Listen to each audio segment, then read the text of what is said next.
So this is like a textbook for learning. And if you wait why you don't write? No. Well, if you wait about a year, Kostya and Stuart and myself get to write something. Because I think it's the most important things. All the education today is really sick in most of the countries. We just began this process. But there is you didn't mention another point, which is I think the two most important points of education which is missing. One is motivation. Yes. Motivation to learn, and the school today is excellent to destroy this motivation. Absolutely. Every child naturally, they've got natural way to learn. You can see when he's 2, he wants to learn. 3, start to ask a question when he starts to speak. Yes. He's really very, very keen to learn. Mm-hmm. In school, they are very good to keep this motivation. Well, because you are being taught, and you are being told, shut up! Yes. I remember observing, yes. I observed a lesson in Russian, 2 student teachers were teaching, and they were really going hell for leather, and it was very experiential, very exciting. And the class teacher who normally taught this class was sitting in the class, and at some point there was a little boy putting his hand up, being really excited, much further than he should have done. And she got up, walked past him, slapped him across the neck and said, "Shut up, Sergei, you're always talking." And I thought it was wonderful, rather alarming, but wonderful. And that, I think, is what we are dealing with. But the second point is that I believe there is not just one way of learning, because it depends on the personality. Absolutely. There is different way of learning by different type of people. And everybody is some people prefer to listen, it was shown by the exercise with vertical and horizontal. Everybody has very different approaches to learn. So we have to find what is the natural way of each child and help him to discover. Some people prefer to learn, to listen, somebody prefer to be active in order to do it, so all these ways. And your natural way to learn will change over time as well. Yes. So it's not just finding what is peculiar to you, but finding what is peculiar to you at this moment. Like food priorities. So when I was young, I liked one food, and now I like another food. So the learning process is changing all the time. And will change you in some. Yes. I think the context in which we learn is very important too. An example that came to my mind in my own life is I grew up in Belgium. We have 2 languages. We have 2 languages in Belgium, French and Dutch, or Flemish, which is the Belgian version of Dutch. I grew up, or I was schooled in the French part, and they tried, and I use that word specifically, they tried very hard to teach us Dutch. Nobody wanted to learn Dutch. And so we were kind of forced, I did that for 9 years, forced 3 or 4 times a week to aim to learn, to try to learn Dutch. It didn't really work very well. I learned to speak Flemish almost fluently in 3 months, hanging out with Flemish guys in the bars, playing pool, and I was forced to speak their language. And I did it with great, a few beers. Because you were doing it. Yeah, exactly. I loved doing it, and I played a lot of games. Were in the mix there. And your emotions are in the mix. My emotions were in the mix, very much so. And when I went back to school to the Dutch class, unfortunately, they didn't want us to speak Flemish. They wanted us to speak Dutch.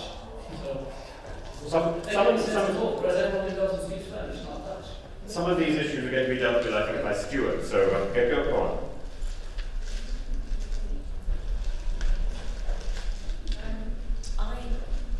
Can you hear me? Yes.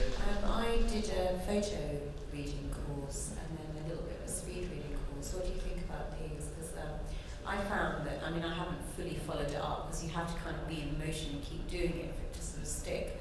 But when I found that I started to learn on the course, it was quite amazing because I didn't need to read the words. I was like literally just photographing pages. Yes, images are wonderful. Yeah, but you do have to stick with it. That's what, build a groove into your learning. And particularly if you're trying to learn a language, images are essential. We often, when we're looking at new languages, to go back to this position here, we think of translating from one language to another, and one word to another. In fact, what we need to do is keep the concept, the idea, the image in our mind. Yes, I think we probably need to stop and bring on Stuart. One question? Yes? The microphone is working terribly hard. Try it again. Now it works. Just a small comment on the teaching learning subject. Being here in London and in the UK, I just want to remind the audience about a very famous quote by the late Sir Winston Churchill. He said that I very much like to learn, but I resent being taught. Yes. Yes. And I think it's very, very true. Come to the last point. Just one quick question that occurred to me very early on, something that I've been... Hello. It's a question that I've been struggling with for 3 or 4 years now, related to what I do. And that is this idea of learning things that one doesn't want to learn. Because that's something that presents itself very often in what I do and in our line of work, is trying to educate people in things that they may not necessarily want to know, in information they may not necessarily want to hear. And as we grow, and as we're taught even in our faulty education system, it does possess that ability to teach somebody something that they don't necessarily want to know, but will be very important for them, sometimes in this teaching manner. But I'm very interested, because what I have perceived in my own experiences is people are very good at learning things that they like, things that agree already with the learning they've got. Where I struggle is with learning things that I don't like and where other people don't like. So I was wondering if you have any solutions to that. So me personally, maybe I sound very radical, but I'm sure that you need not to learn anything you don't want. So a metaphor is that, so if somebody tells you that you should learn this because you will need it after, so this is metaphor about sleeping. It is impossible to sleep before. What is, how to say? So when I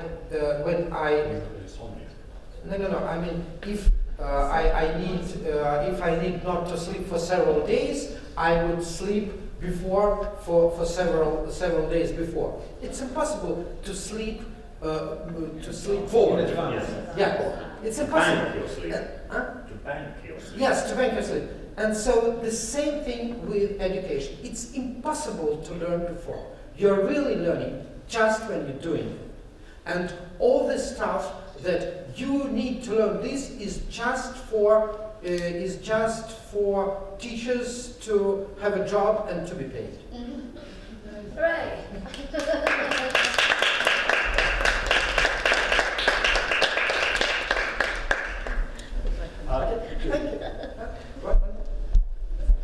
Just one more then, but or maybe you can leave it until Stuart has spoken. I'm going to, I think we need to.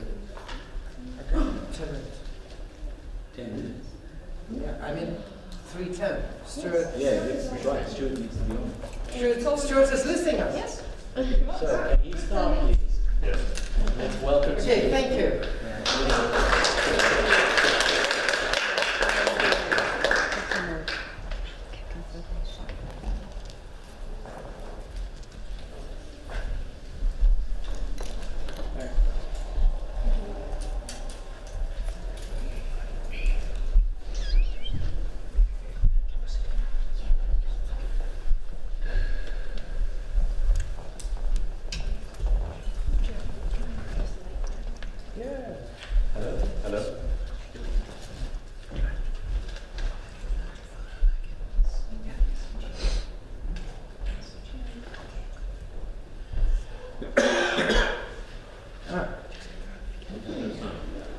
Let's get in there.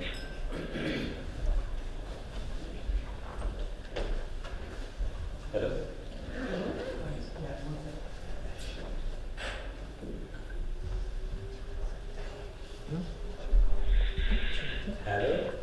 Hello? No, I've got one of the speaking ones. Yeah. Okay, good. So now I'd like to introduce Stuart Heller. He's someone I've met recently. He has an extraordinary background, has his doctorate of philosophy in engineering, studied mathematics, so he has a scientific background, but he's also a martial arts master, and he's been involved with his own inner development for many decades.